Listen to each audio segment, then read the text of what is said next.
तो हम चर्चा कर रहे हैं, मान लो आपका लगन चार्ट में कोई लगन है और आपका डे 9 चार्ट में कोई दूसरा ही लगन का चार्ट बन रहा है।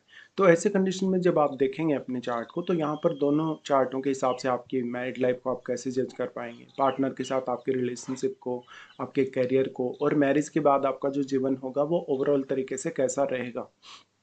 तो यहाँ पे इस वीडियो में हम चर्चा करने जा रहे हैं, मान लो आपका लगन चार्ट में वृषभ लगन है, लेकिन D9 चार्ट में जब आप देखेंगे तो आपका वृश्चिक लगन बन रहा हो।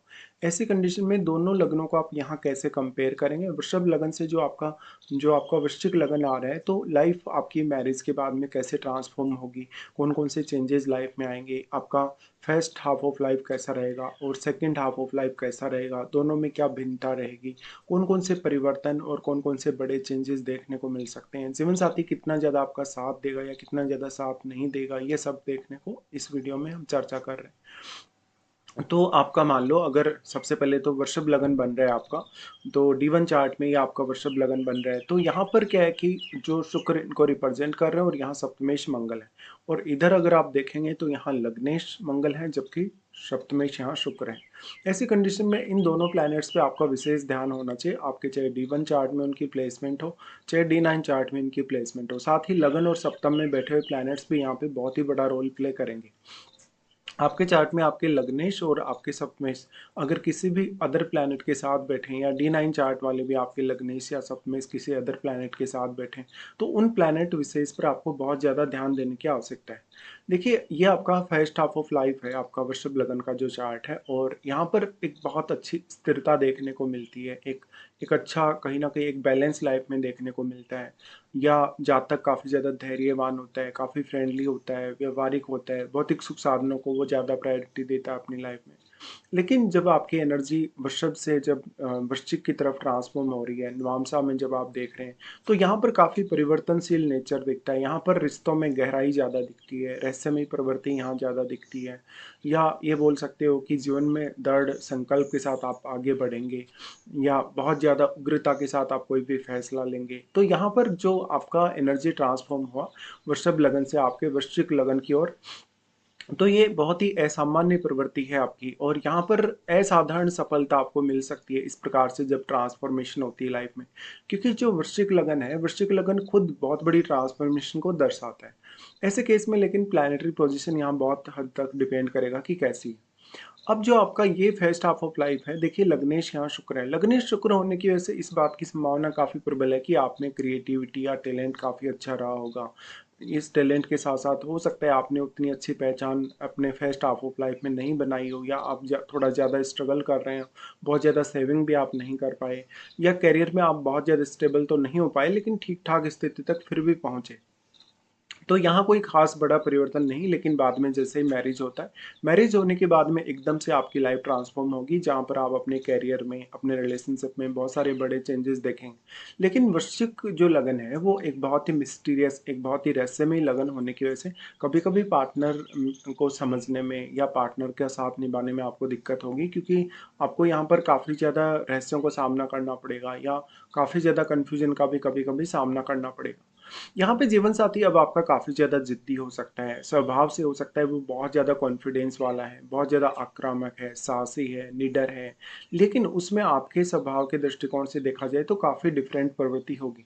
इस हिसाब से यहाँ पर चार्ट के अकॉर्डिंग देखा जाए तो हो सकता है कि शुरुआत में लगभग 1-2 साल तक मैरिज होने के बाद आपका रिलेशन बहुत ज़्यादा स्मूथ नहीं हो, लेकिन बाद में रिलेशन थोड़ा ज़्यादा बेटर होगा।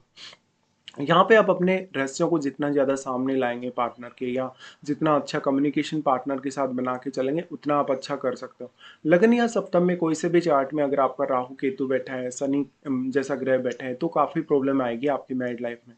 इस हिसाब से देखा जाए तो जीवन साथी वृश्चिक लगन से प्रभावित होने के कारण बहुत ही ज़्यादा प्रभावशाली हो सकता है, स्वतंत्र विचारों वाला हो सकता है, काफ़ी रिजिड हो सकता है, उग्र हो सकता है, और एक बहुत ही स्पष्ट वक्ता की तरह वो हो सकता है, जहाँ पर वो अपनी बात काफ़ी गहराई से रखेगा और बहुत ही स्ट्रांगली।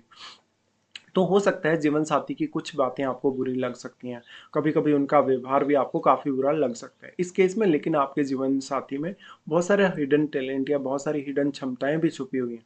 अब पारस्परिक रिलेशन की बात की जाए तो देखिए, यहाँ पर जो वृश्चिक राशि है वो बहुत ही ज़्यादा उग्र और एक बहुत ही रहस्यमयी राशि है, जिसमें आपका पार्टनर आपके अगेंस्ट कुछ प्लानिंग्स अगर करता है, तो वो प्लानिंग काफ़ी मिस्टीरियस हो सकती है आपके लिए, या आपके लिए कोई गुप्त योजना आपका जीवन साथी बना सकता है। लेकिन जब हम वृषभ लगन के चार्ट की बात करते हैं तो यहाँ पर काफ़ी ज़्यादा स्थिरता है, आपका शांत स्वभाव है, आप कहीं न कहीं हर प्रकार की कंडीशन में या रिश्ते में कॉम्प्रोमाइज़ करने की स्थिति में होंगे। ऐसे में अगर आप कॉम्प्रोमाइज़ कर लेते हैं तो आपको ज़्यादा चुनौतियों का सामना नहीं करना पड़ेगा।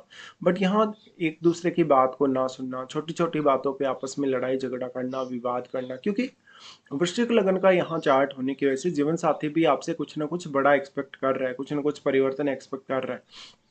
तो यहाँ आपस में जितनी अच्छी अंडरस्टैंडिंग होगी, या जितना अच्छा गुस्से पे कंट्रोल होगा, उग्रता पे जितना अच्छा कंट्रोल होगा, उतना ही बेटर आपका रिलेशनशिप होगा। अब यहाँ करियर में प्रगति होने के चांसेस काफ़ी ज़्यादा हैं, क्योंकि मंगल यहाँ अचीवमेंट्स को रिप्रेजेंट करते हैं। इसके साथ-साथ काफ़ी ज़्यादा उथल-पुथल भी आपकी लाइफ में होने के चांसेस हैं। लेकिन जो भी होगा आपके करियर के लिए वो काफ़ी मोस्टली अच्छा हो सकता है। तो ये हो सकता है कि आप पहले करियर के लिए रिस्क नहीं ले रहे थे अपने फर्स्ट हाफ ऑफ लाइफ में, लेकिन जैसे आपका मैरिज होता है तो आपकी ज़िम्मेदारियाँ बढ़ जाती हैं। ज़िम्मेदारियाँ बढ़ने के साथ-साथ आप में साहसिक क्षमता अच्छी आ जाएगी, दृढ़ निश्चय आ जाएगा, और आप ज़्यादा अच्छे से करियर पे फ़ोकस कर सकेंगे। करियर पर फ़ोकस करने के साथ-साथ मेनली आप अपने रिलेशनशिप को भी उतनी ही प्रायोरिटी देंगे। इस हिसाब से देखा जाए तो कोई भी फैसला जल्दबाजी में ना करें। कार्यस्थल पर भी कुछ शुरुआत में आपको संघर्ष का सामना ज़रूर करना पड़ेगा, और आपके जो बॉस वगैरह हैं, कलीग वगैरह हैं, उनके साथ भी कभी-कभी आपके मतभेद होंगे। इस केस में शुरुआत में हालाँकि काफ़ी चुनौतियाँ रहेंगी, लेकिन धीरे-धीरे स्थिति आपके फ़ेवर में होगी। अब बात आती है आर्थिक स्थिति की। देखिए, वृषभ लगन का चार्ट होने के कारण ये हो सकता है कि आप अपने फर्स्ट हाफ ऑफ लाइफ में थोड़ा ज़्यादा प्रायोरिटी दे रहे हैं सेविंग्स को या इन्वेस्टमेंट को। लेकिन यहाँ पर आप में बहुत ज़्यादा उग्रता होने की वजह से उतना ज़्यादा धैर्य नहीं है, तो आप लॉन्ग टर्म में इन्वेस्टमेंट करने जाएँगे तो आप में धैर्य नहीं होगा, इससे आपको कुछ नुकसान भी हो सकता है। हालाँकि धन संचय की क्षमता फिर भी आपकी अच्छी होगी कुल मिलाकर, लेकिन आप अपनी मेहनत से जो कुछ अर्जित करेंगे, आप उसी को ज़्यादा से ज़्यादा यूटिलाइज़ करें और किसी और पर डिपेंडेंट ना रहें। इसी तरीके से पैतृक संपत्ति को लेकर देखा जाए या बिज़नेस वगैरह को लेके देखा जाए, तो दोनों से ही आपको काफ़ी अच्छा लाभ हो सकता है। इन्वेस्टमेंट से जो लाभ होगा उसमें जोखिम आपके लिए सबसे ज़्यादा होगा। आपके लिए सुरक्षित जो इन्वेस्टमेंट है, जैसे ज़मीन वगैरह में इन्वेस्टमेंट है या सोना-चांदी में जैसे इन्वेस्टमेंट है, वो सब आपके लिए ज़्यादा अच्छा रह सकता है, क्योंकि अब आपकी जो एनर्जी है वो वृश्चिक लगन की तरफ ट्रांसफ़ॉर्म हुई है, और वृश्चिक लगन बनने के कारण D9 में आप में उतने ज़्यादा लंबा पेशेंस नहीं होगा, तो इस वजह से दिक्कतें हो सकती हैं। अब जीवन में काफ़ी ज़्यादा उतार-चढ़ाव आने संभावित है यहाँ पर, जब भी इस प्रकार की कंडीशन बन रही है, लेकिन एक समय बाद आपका संतुलन अवश्य बनेगा। शुरुआती जीवन में थोड़ा ज़्यादा दिक्कतें रहेंगी, बाद में उम्र बढ़ने के साथ-साथ मानसिक सुख शांति और भौतिक सुख-सुविधा में लगातार विस्तार होता जाएगा। लेकिन आप कौन-सी कुंडली को यहाँ ज़्यादा यूटिलाइज़ कर रहे हैं, या कौन-सी कुंडली का प्रभाव आप पे ज़्यादा है? जीवन साथी पे भी कौन-सी कुंडली का प्रभाव यहाँ सबसे ज़्यादा है? क्योंकि कभी-कभी ऐसा होता है कि आपका जो लगन चार्ट है वो बहुत ही ज़्यादा स्ट्रॉन्ग इम्पैक्ट डालता है। तो अगर लगन चार्ट में आपकी प्लैनेटरी पोज़ीशन भी अगर अच्छी है, अगर आपका लगन चार्ट बहुत ही स्ट्रॉन्ग है, तो फिर जीवन साथी के साथ आप एक अच्छा तालमेल बिठा सकते हैं। यहाँ पे अगर देखा जाए तो अब जो अदर प्लैनेट की पोज़ीशंस हैं वो भी काफ़ी इम्पोर्टेंट हो जाती हैं। कौन-कौन से प्लैनेट आपके लगन और सप्तम पे प्रभाव डाल रहे हैं, या लग्नेश या सप्तमेश पे अपना प्रभाव डाल रहे हैं। इसके साथ-साथ देखिए, यहाँ पर इंटरेस्टिंग स्थिति ये है कि जो आपका यहाँ पे जो लग्नेश है वो आपका इधर सप्तमेश होगा D9 चार्ट में, और यहाँ जो सप्तमेश है वो यहाँ आपका इस चार्ट में, यहाँ जो D9 में जो आपका सप्तमेश है वो यहाँ पे लग्नेश है। तो ऐसे केस में बहुत ही इंटरेस्टिंग स्थिति बन जाती है। तो मोस्टली आपकी जो मैरिज है वो मंगल की प्लेसमेंट पे, शुक्र की प्लेसमेंट पे काफ़ी हद तक डिपेंडेंट हो रही है यहाँ पे।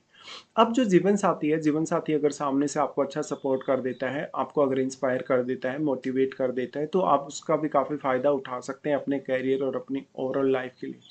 इस हिसाब से फिर आप अपनी महादशा को भी जज करें, महादशा आपकी कौन-सी चल रही है, क्या लग्नेश या सप्तमेश में से किसी की भी आपको अगर महादशा चल रही है, तो उन महादशाओं पर आपको गौर करना काफ़ी ज़रूरी है। और अगर आपको सही समय पे सही दशा मिल जाती है, तो आप अच्छी फ़ेम पा सकते हैं। लेकिन यहाँ पर जो एनर्जी ट्रांसफ़ॉर्म हो रही है, उस वजह से ऐसा लग रहा है कि कहीं न कहीं आप जो फर्स्ट हाफ ऑफ लाइफ है, उसको बहुत ज़्यादा शांति से बिताएँगे, लेकिन बाद में कुछ आप बड़ा करने के लिए जाएँगे, कुछ बहुत बड़ी रिस्क लेंगे, या तो जो एनर्जी ट्रांसफ़ॉर्म हो रही है उसकी वजह से आप ऐसे निठल्ले नहीं बैठने वाले, या बहुत ज़्यादा स्थिरता अपने जीवन में नहीं चाहने वाले। हमेशा उतार-चढ़ाव भरा आपका जीवन रहे तो वो ज़्यादा अच्छा है, कभी आपकी प्रगति बहुत अच्छी हो तो कभी थोड़ी बहुत कम भी। ऐसे केस में जीवन में कोई ना कोई परिवर्तन लगातार आता रहेगा। अगर ये परिवर्तन आपके फ़ेवर में रहते हैं तो आपकी लाइफ़ और भी अच्छे से आगे चलकर फ्यूचर में ट्रांसफ़ॉर्म हो सकती है।